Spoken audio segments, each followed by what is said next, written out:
Hey guys, it's John, and welcome back to a new episode of Comic Book Club. I know it's been a while. We've kind of had a snowstorm kind of hit through our area for the past few weeks, and it's just finally getting back to normal, and it's easier to get back to the comic shop without any trouble. And so I've been back twice, and I kind of just waited to put that stuff together for one video because the last time I went back, I just grabbed whatever my pulls were because I had a few weeks of pulls just waiting for me. So I went and grabbed all those and then came back.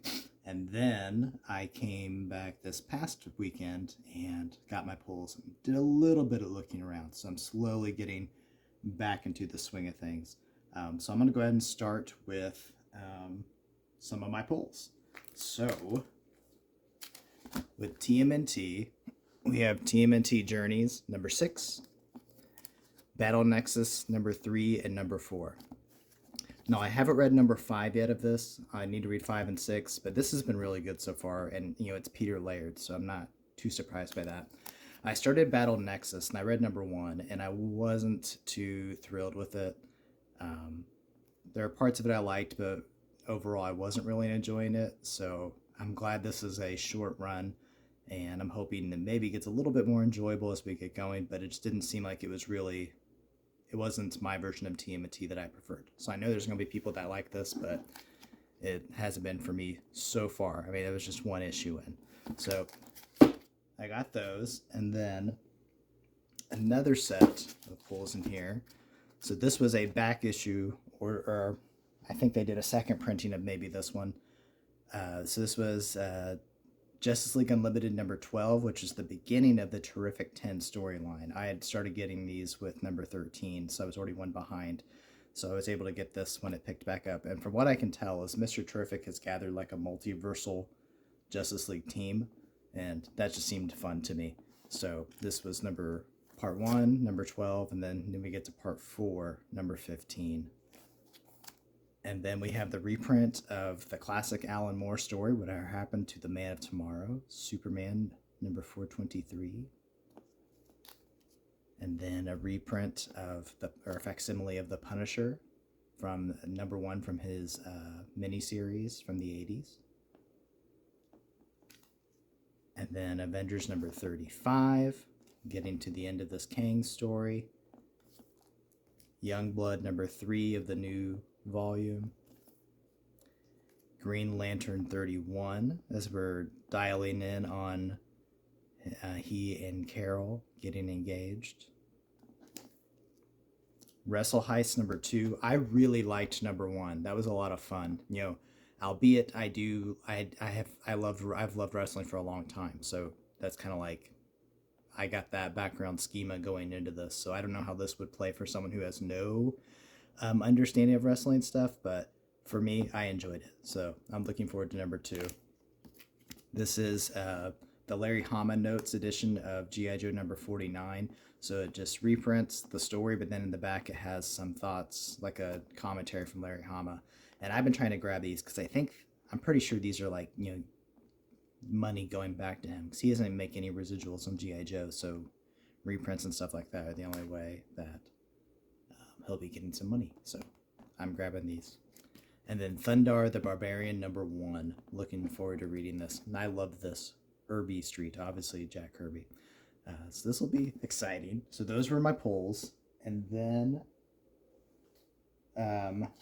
if you watched my last video I did, you know that I'm on a Star Wars kick right now. I still am. I've been reading through a lot of the Star Wars Legends novels. So that's been cutting into my comic book reading time, actually. But I've read for over, I think, 41 days in a row for Star Wars novels. But I won't get into that. I don't want to bore you guys because you're probably just here for comic stuff. So these are the Star Wars comics that I picked up this time. So this is Classic Star Wars number 3. This is that original run with Archie Goodwin. So I'm guessing this is from the Empire Strikes Back part of the story. Maybe. Or maybe this is all post, because what is that? But we do the Super Starter story here. And then number 5. And then Dark Empire number 5. And number 3. These are in like fantastic condition. I've read Dark Empire before. I own it digitally, but that was before I got back into comics again and started getting Star Wars comics. So I'll try to get all that too. And as you watched the last video, you know I got almost the whole Dark Empire too. And then there's the Empire's End I'll have to find eventually as well. So those are my Star Wars finds. And then I did not stop with Malibu Comics. So we got The Strangers #1, Ultra Force #0, Ultra Force #8, and then this is when Black Knight starts crossing over. War Strike #3, Prime #5, and #6. Ultraverse Premiere #5 with a firearm on the flip side. So it's a flip book. Prototype #3. Breakthrough #1. The Strangers #6. Freaks #3. And then God Wheel. So Thor has been coming into the multiverse or the Ultraverse here, and I gotta check the dates on this. It's like I keep just in my head coming up with an answer for it, but it's not. I haven't looked into it specifically. But you know, in the comics, Thor disappears from the mainline Marvel universe after he seemingly kills Loki.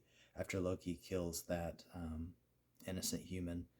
And I forget which Thor it is, but I read it actually last year and I really enjoyed it. And that's when Thunderstrike takes over and he becomes the Thor for a while. So I'm wondering if this is part of Thor's adventures outside of the main continuity. He's gone into the Ultraverse universe. So that'd be interesting. This is the God Wheel storyline. So it's #0, it's the first of 4. And then #2, the third of 4. And then this was a Titanic find for me. For those of you who have been longtime watchers of my channel and of these videos, you know that I've been collecting Evolutionary War. And you know, I like collecting the annuals. And I've had every issue I've been able to find in store for a long time, except for this one. And this one finally came in, like it was a recent trade into the store.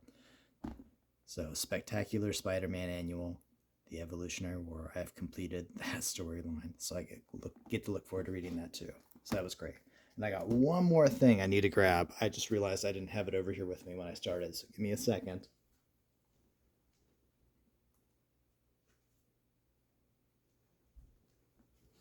A few weeks ago, I had the Spider-Man Superman crossover Treasury Edition. That was a facsimile, and this is their second one they did in the 80s. And this one I think was Marvel, because it says Marvel Treasury on here. So we got Superman and Spider-Man going on with Doctor Doom and Parasite, but they're not the only ones in here. We're also going to have Hulk and Wonder Woman, and it's not as long as the other story, but I mean, we do have a lot more characters. The art's just as great and dynamic. Dr. Octopus is in here as well. Let's see if I can find him for you guys. We do have, this probably spoilers if you've never read this, but we do have Hulk and Superman facing off, and we get a nice moment, if I can find the panel again. Right there, Hulk is not, I don't know if I can get that in frame. So down here at the bottom, Hulk takes a swing and no effect again and again. So it kind of settles the debate. Superman's more powerful over a mind-controlled Hulk. But he's not the only one.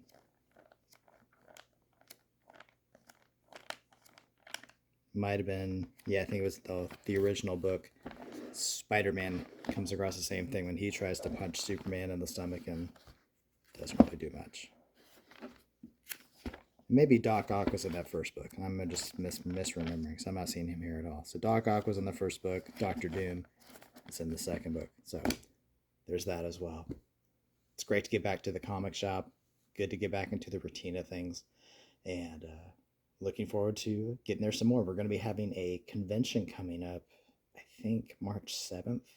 So if you're in the southern Indiana area, like around Louisville and all the places around that, it's going to be in Clarksville, Indiana.